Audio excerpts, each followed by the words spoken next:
Hey guys, how you going? Hope you're all doing very well. This afternoon I'm going to be doing another movie review, so hopefully you find this one interesting. This movie is a crime thriller from Poland, English language, released in the year 2018, directed by Alexandros Avranas, and this film is called Dark Crimes. So Dark Crimes is set in the Polish police department. Now, it's a very corrupt department. A lot of people have solved crimes here by bending the truth, and so that's something that really plays on the main detective's mind of Tadek.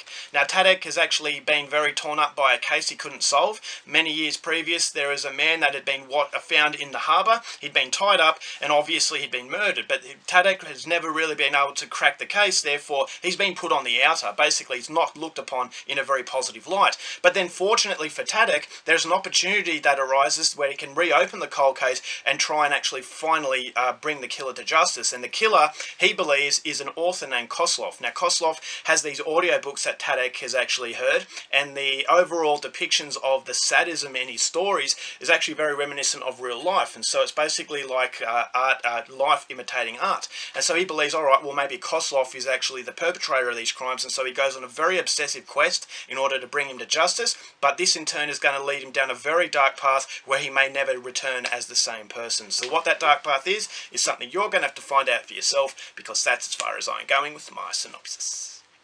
Now my thoughts on Dark Crimes. Although this is not a brilliant movie, I still thought it was a very interesting film, but unfortunately it was nowhere near as good as it could have been. And the reason is because the movie doesn't go long enough. And I'll go into that a little bit later, but what I liked about Dark Crimes is that although this movie has a very strong American influence, you've got Jim Carrey who plays Tadek, the main character.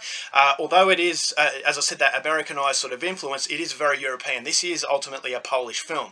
And you can actually see the Polish and European qualities coming through the screen. This is a very morbid, dreary atmosphere. This movie doesn't guarantee that fairy tale ending, and that's something I love about European cinema, but it also has a few problems in the fact that a lot of these actors, supporting actors, aren't speaking their native language, and so it's got very thick, heavy accents, and I could never really get myself into a world that was Polish. I always thought, alright, well, there's something wrong here. It was very off-putting, but it wasn't enough to really derail the experience, which is something I was very thankful for. But I just thought that this movie had potential to be an absolutely fantastic experience, but the potential is never realised. I don't think the director really grabbed those opportunities with both hands, and that's ultimately the biggest disappointment coming into Dark Crimes. And so Dark Crimes, as I said, visually it's absolutely fantastic. It's very arresting. From start to finish I was never bored, so that was something that was very good. This is a movie that does have a lot of sleazy sort of sexual qualities that are very, very disturbing, so if you are sensitive, this is going to really upset you. But what I liked about it was nothing was ever obvious. It was all very subtle,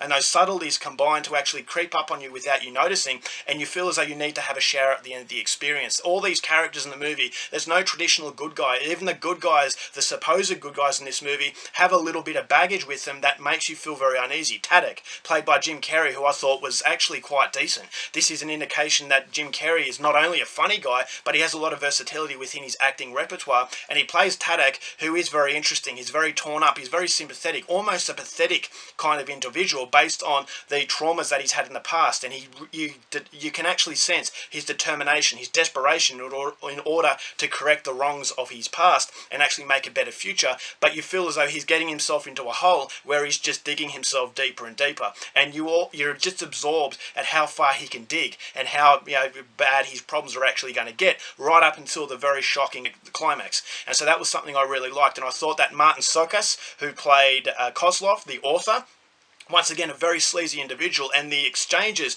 between Tadek and Kozlov were very interesting, is that I always thought that Kozlov was playing a game with Tadek, and is Kozlov really guilty of these crimes, or in fact is Tadek just so desperate and is Tadek going to actually bend the truth? Is he going to become that corrupt person that he always hated? And so as the movie goes along, it gets darker and darker, and as I said, there's no real light to this movie, and that was something that I found the most noticeable, is that it's a very, very dark experience. And so there's a lot of sexual violence, there's a lot of cruelty against women, and unfortunately this happens in real life, and no matter how much we want to turn the blind eye and pretend that we live in a fairy sort of sugar-coated world, the underbelly of society, the ugliness of society is always there. And so basically Alexandros Avranas is throwing us into that ugly underbelly, and he's forcing us to actually suffocate in this environment. And this environment is not a pleasant one. As I said, very dreary colouring. The colour palette is very blue and dreary, and so the vibrant colours that actually make you feel good as a person are non-existent. And so Tadek coming into this very deep and dark hole, you're going in there with him, and I just thought that visually it created an atmosphere that was really, really uncomfortable. So you've got the supporting cast. There's Charlotte Gainsbourg, who plays this drug addict, a very torn up, once again, very pathetic individual. And the only individual that didn't seem as though they were pathetic was the guy you're never quite sure whether or not he was the killer. And I always thought that he was playing everybody along. Then, as I said, the end will actually take you by surprise. So that was something I really liked. But as far as Charlotte Gainsbourg is concerned, I'm not really won over by her, to be honest. She always plays the same sort of character, the very torn up individual who has a lot of problems, and she does that very well, but she seems to play that character in every film. And so until I can see her in a different role, I'm sure she does have the abilities to play versatility, but until then I really haven't made my mind up about her. But in this particular movie, she does a reasonable job, and some of the things that happened to her were very disturbing too.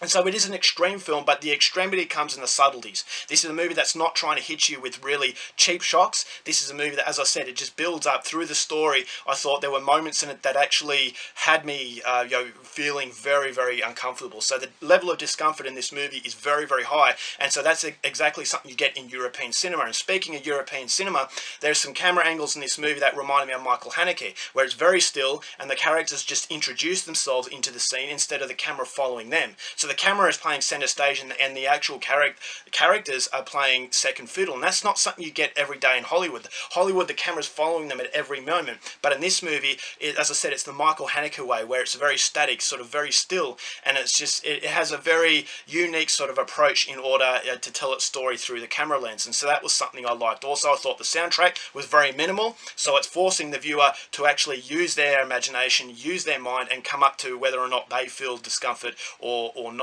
And so the movie does have a lot of confidence in its visual basis, but unfortunately it doesn't really have time to flesh it out as far as the story is concerned. I thought the characters were very interesting, but they stay at very interesting. The story was very interesting, but it stays at interesting. It never capitalizes upon, and it never takes advantage of all the potential the film has, because it's over before you know it. And yes, on one hand you can say it never gets boring, but I thought this movie would have benefited from a 2-hour runtime, because the characters and the story, when you actually come to the end of the film and you're left thinking, all right, well, there's a lot of unanswered questions, or not necessarily unanswered questions, but unanswered sort of satisfaction. I never felt truly satisfied, because I thought there was enough room there to actually expand it to make it an even better experience. And so it felt very vague. The way that the characters introduce themselves, the way that the Tadek, the main character, comes to the conclusion to some events, I thought it was a little bit forced, and so the runtime prevents it from really absorbing the viewer and getting its full potential.